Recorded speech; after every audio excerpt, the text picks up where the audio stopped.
Hi guys and girls, I'm Obsidian Ant and I'm here to talk about Distant Worlds 2, a monumental journey to the other side of the galaxy, 65,000 light years away, an expedition featuring the largest fleet ever assembled with over 7,000 commanders.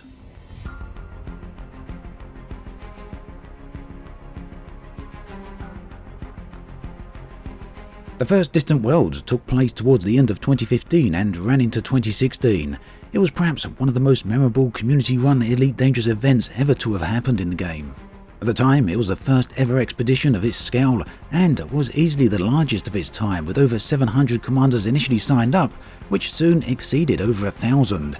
The expedition soon gained the attention of the gaming press, which featured numerous articles. The Distant Worlds 2 expedition then is the sequel to that massive, fantastic event which has been long asked for. And now, with the arrival of the new exploration content, the time is right. Distant Worlds 2 then is a massive event in every sense of the word. The expedition will meet up on the 13th of January at the first waypoint in the Polini system near the Distant Worlds tourist beacon. It will then embark on an 18-week journey towards the opposite side of the galaxy in the system Beagle Point, one of the furthest places away from the Sol system. Along the way, players will get involved in numerous activities, including exploration and discovery, industry, mining, science, tourism, cartography, logistics, and roleplay. The fleet roster continues to grow and it's still not too late to sign up, so if this sounds interesting to you, do head on over to the forum links where you can find out all the information, and if you desire, you can also sign up.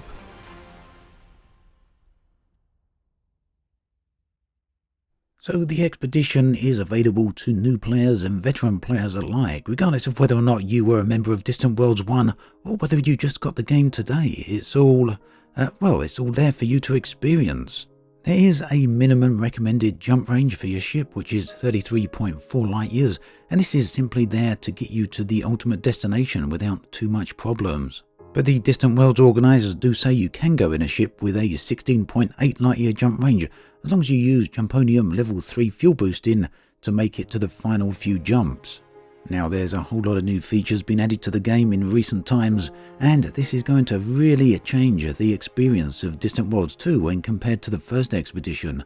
Of course, there's a new exploration mechanics, there's the codex, and there's also squadrons as well. All of this will have an impact upon the game, not to mention the new mining system as well, which is going to be used to potentially create a new space station in the center of the galaxy right near Sagittarius A.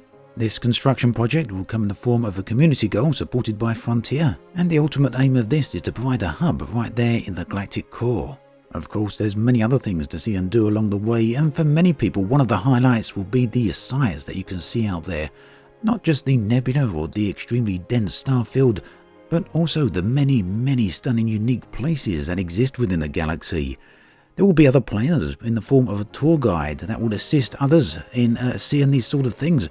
You will be able to multi-crew into their ships and witness these locations for yourself. There's also going to be astrophotographers as well as fleet mechanics, miners, the fuel rights are going to be going along, and of course explorers as well. Any of these roles, any and all of them, you can sign up for. Just have a look on the Distant Worlds expedition roster. Now, one of the more interesting points about this particular expedition are the new forms of life that now exist within the galaxy. Aliens of all types found within Lagrange clouds and other such places. In fact, one of the primary objectives of the expedition is to map out and explore and discover these new locations and these new forms of life. It seems extremely likely, simply due to the sheer volume of players going along, that many things are going to be found along the way, many first-time discoveries, many things that have never been seen before. Of course, all these new discoveries are available across all platforms, whether you're on the PC, Xbox or PlayStation 4. And of course, regardless of platform, you can sign up for Distant Worlds and come along and join in. There's no really forced way for you to play and join in Distant Worlds. You can play solo, private, group or open, it's entirely up to you. The main objective seems to be to have fun and enjoy yourself, as well as have a sense of discovery and community out there. For those who've been watching my live streams recently, you would notice that I'm prepping a new ship to head out on this expedition. I will be going along on Distant Worlds 2 myself, and if you also want a new ship, or if you haven't got one yet, then do keep an eye out on my upcoming videos, because I'm going to walk through this very soon. For now, I'm immensely looking forward to this expedition and remain extremely grateful to the organisers. As always, thanks for watching, and I'll catch you guys and girls next time.